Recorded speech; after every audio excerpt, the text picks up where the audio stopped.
प्रदेश में साल के अंत में चुनाव है और बीजेपी सत्ता वापसी के सपने संजो रही है। बीजेपी सत्ता में वापसी का सपना इसीलिए भी देख रही है क्योंकि प्रदेश में बीते 20 सालों से सत्ता परिवर्तन की रीत चली आ रही है। लेकिन इस परिवर्तन की रीत में 2 बार बीजेपी की सत्ता वापसी में अहम भूमिका रही है पूर्व मुख्यमंत्री वसुंधरा राजे की। मगर इस बीजेपी की ओर से अभी तक राजे को कोई बड़ी जिम्मेदारी नहीं सौंपी गई है। गुरुवार को स्टेट इलेक्शन मैनेजमेंट और मैनिफेस्टो कमेटी के गठन में वसुंधरा के नाम ही नहीं होने से प्रदेश की राजनीति में हलचल तेज हो गई है। बीजेपी ने प्रदेश उपाध्यक्ष नारायण पंचरिया को चुनाव प्रबंधक समिति और केंद्रीय मंत्री अर्जुन राम मेघवाल को स्टेट मैनिफेस्टो कमेटी का संयोजक बनाया है। जाहिर है वसुंधरा को लेकर कयासों का बाजार गर्म हो गया है और उन्हें कैंप कमेटी में संयोजक या अध्यक्ष पद दिया जाए या नहीं, इस पर सबकी निगाहें टिकी हुई है। अब सवाल है कि वसुंधरा को लेकर शीर्ष नेतृत्व असहज क्यों है। तो आपको बता दें कि कैंपेन कमेटी का अध्यक्ष ही सामान्य तौर पर पार्टी का चेहरा होता है।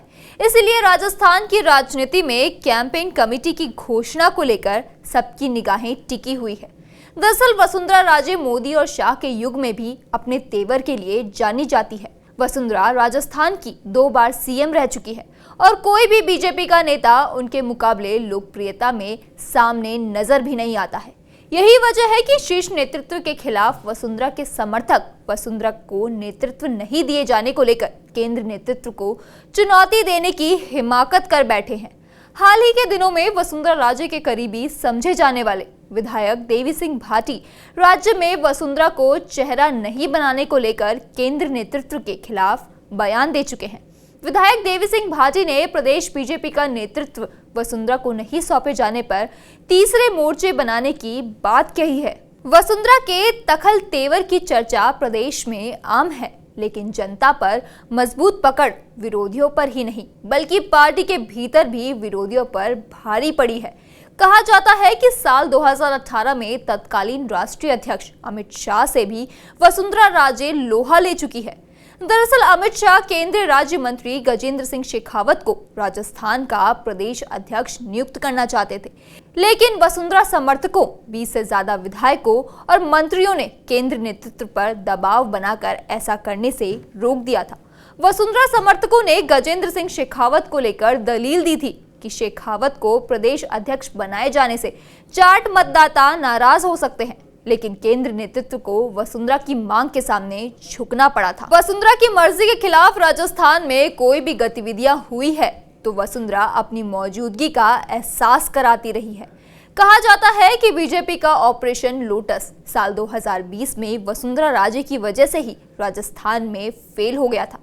कांग्रेस नेता सचिन पायलट अशोक गहलोत से नाराज होकर अपने विधायकों के साथ दिल्ली का रुख कर चुके थे, लेकिन वसुंधरा राजे की मेहरबानी की वजह से गहलोत की सरकार जाते जाते बच गई थी। अशोक गहलोत इस बात का जिक्र एक बार सार्वजनिक तौर पर कर चुके हैं, लेकिन बाद में गहलोत अपने ही बयान से पलट गए थे। जाहिर है वसुंधरा राजस्थान में केंद्र नेतृत्व की दखलंदाजी का विरोध साल 2020 में सरकार में न रहकर भी कर चुकी है और केंद्र नेतृत्व को अपनी ताकत का परिचय करा चुकी है। चंद महीने पहले वसुंधरा राजे के जन्मदिन पार्टी का कार्यक्रम रखा गया था, लेकिन बीजेपी के ज्यादातर विधायक पार्टी के कार्यक्रम में हिस्सा न लेकर महारानी के जन्मदिन को मनाने वसुंधरा के पैतृक आवास पर पहुंचे थे। कहा जाता है कि राजस्थान के प्रभारी अरुण सिंह को लाचार होकर पार्टी का तय कार्यक्रम छोड़कर वसुंधरा के जन्मदिन पर शिरकत करना पड़ा था। दरअसल अरुण सिंह राज्य में वसुंधरा के बागी होने का मैसेज देना नहीं चाहते थे, इसलिए केंद्र नेतृत्व के इशारे पर अरुण सिंह ने मौके को भांपा और वसुंधरा के जन्मदिन में शामिल होकर बीजेपी को एकजुट बताने की चेष्टा की। इसीलिए ये साफ जाहिर है कि वसुंधरा राजे समय समय पर केंद्र नेतृत्व को चुनौती पेश करती रही हैं। ऐसा वसुंधरा राजे ने राजनाथ सिंह के साथ भी किया था।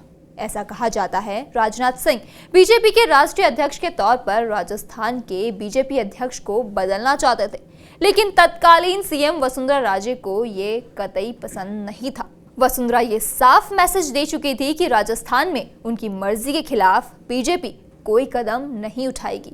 लेकिन राजनाथ सिंह बतौर राष्ट्रीय अध्यक्ष वसुंधरा से बेहद खास रहे जाने वाले हैं। महेश चंद्र शर्मा को राज्य की पार्टी इकाई के अध्यक्ष पद से हटाने का फरमान सुना दिया था। उस समय राजस्थान के बीजेपी अध्यक्ष के तौर पर ओम प्रकाश माथुर को चुना गया था। कहा जाता है वसुंधरा राजे इस बात से इतनी नाराज थी कि उन्होंने अपनी ही पार्टी के राष्ट्रीय अध्यक्ष के फोन तक को स्वीकार करने से इनकार कर दिया था। जाहिर है वसुंधरा अभी ही नहीं, पहले भी केंद्र नेतृत्व से लोहा लेती रही है, इसीलिए केंद्र नेतृत्व वसुंधरा को लेकर कभी भी सहज नहीं रहा है। पिछले चुनाव में बीजेपी राजस्थान में हार गई थी। उस चुनाव में लोगों का गुस्सा महारानी के प्रति साफ तौर पर दिखा था, लेकिन अभी भी महारानी के विकल्प के तौर पर बीजेपी किसी लोक नेता को खड़ा नहीं कर पाई है। राजस्थान में बीजेपी नेताओं की लंबी फौज है, जिसमें सतीश पुनिया, ओम बिरला, राजेंद्र राठौर, गुलाब चंद कटारिया, गजेंद्र सिंह शेखावत, अर्जुन मेघवाल, राज्यवर्धन राठौर और ओम माथुर शामिल हैं। लेकिन दिवंगत नेता भैरव सिंह शेखावत के बाद शायद ही कोई नेता वसुंधरा राजे के कद के बराबर मजबूती से खड़ा होने का दम पूरे राजस्थान में रखता है। वसुंधरा की यही मजबूती पार्टी के लिए वरदान भी है और अभिशाप भी। पार्टी के लिए वसुंधरा से इतर सोचना आसान नहीं है। हाल ही के दिनों में अश्विनी वैष्णव का नाम तेजी से उछाला जा रहा है। अश्विनी वैष्णव ओबीसी समाज से आते हैं, इसीलिए उन्हें प्रोजेक्ट करने की बात दबी जुबान में होती रही है। लेकिन पिछले दिनों राज्य में सीटें जीतने को लेकर पीएम और सांसदों की मुलाकात में जिस तरह वसुंधरा राजे को बुलाया गया था, उसे वसुंधरा राजे की राजस्थान की राजनीति में मजबूत पकड़ का एहसास दिल्ली के नेताओं को भी अच्छी तरह से हो गया था। राजस्थान की राजनीति जाट, राजपूत, ब्राह्मण, गुर्जर और मीणा जैसी जातियों के इर्द गिर्द घूमती है। जातियों की इस पकड़ में सबसे लोकप्रिय नेता के रूप में वसुंधरा राजे बीजेपी में सबसे आगे नजर आती है। राज्य के सभी इलाकों और जातियों में राजे की जनधार का तोड़ बीजेपी के पास अब तक नहीं दिखाई पड़ा है। इसीलिए उत्तर प्रदेश, बिहार, झारखंड या ओडिशा की तरह राजस्थान की राजनीति में केंद्र नेतृत्व हावी नहीं हो सकता है। यही वजह है कि बीजेपी राज्य में दूसरे चेहरे को प्रोजेक्ट करने से पहले 1000 बार सोच रही है। इसीलिए अपने तुरुप के इक्के को ही सामने रखकर चुनाव के मैदान में उतरने की योजना पर काम कर रही है।